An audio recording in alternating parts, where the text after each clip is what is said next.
युतीतून जिंकून येणं महत्वाचं आहे. कार्यकर्ते संभ्रमात आहे. 2017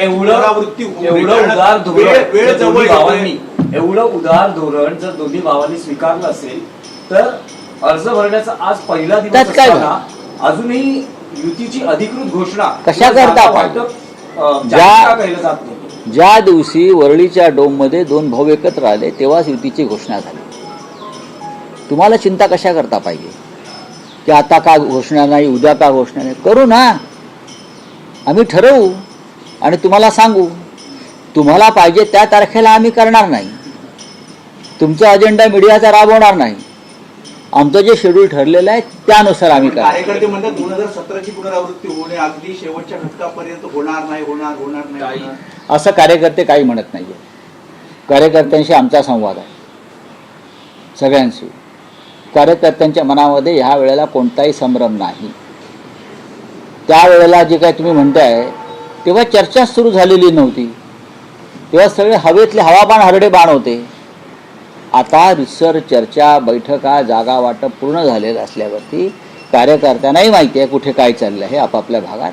त्याच्यामुळे तुम्ही कार्यकर्त्यांची चिंता इतरांनी करू नये. माजी नगरसेवक आपले गेलेले आहेत, ते जर परत येत असतील तर त्यांना दरवाजा उघडा असणार कशा करता? कारण प्रत्येकाला तिथे सीट मिळेल असं दिसत नाहीये. आमचं जागा वाटप आणि तिकीट वाटप पूर्ण झालेलं आहे आणि निष्ठावान कार्यकर्त्यांचं उमेदवारी कापून गद्दारांना त्या जागा द्याव्यात एवढी वाईट वेळ शिवसेनेवर आलेली नाही. सर्व राजकीय पक्षांना भीती आहे की बंडखोरी होऊ शकते. त्यामुळे सगळ्याच राजकीय पक्षांनी हे धोरण स्वीकारलं आहे का की जागा वाटप किंवा अधिकृत घोषणा ही करण्यास थोडा विलंब करावा? मला असं वाटत नाही.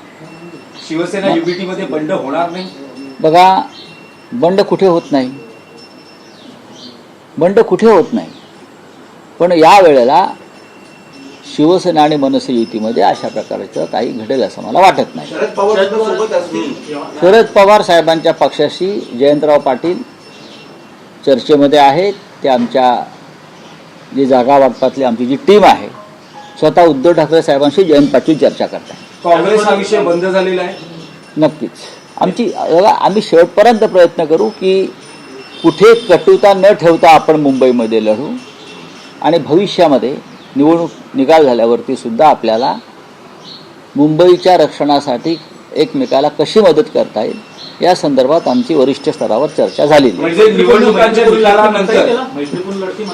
नाही, मला असं म्हणतात नाही. म्हणजे निवडणुकीच्या निकालानंतर जर काही परिस्थिती निर्माण झाली आणि काँग्रेसची मदत लागली तर ती घेतली जाईल. मग काँग्रेस का भाजपला मदत करणार का? साधा प्रश्न आहे ना. काँग्रेसची लढाई सुद्धा राष्ट्रद्रोही, जातंध आणि धर्मांध आणि महाराष्ट्र लुटणाऱ्या प्रवृत्तीविरुद्ध आहे. काँग्रेसला नगरपालिका निवडणुकीत चांगलं यश मिळालं, आम्ही त्यांचं अभिनंदन केलं.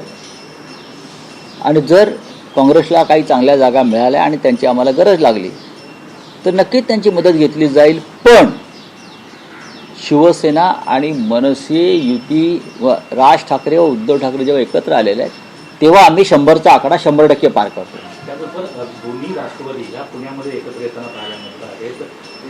पिंपरी चिंचवडमध्ये आणि घड्याळ या चिन्ह एका चिन्हावर लढण्यासाठी आता बघा, हा त्यांचा प्रश्न आहे. जर उद्धव आणि राज ठाकरे साहेब एकत्र येत आहेत तर काका पुतणे एकत्र आले तर आम्ही का टीका करावी?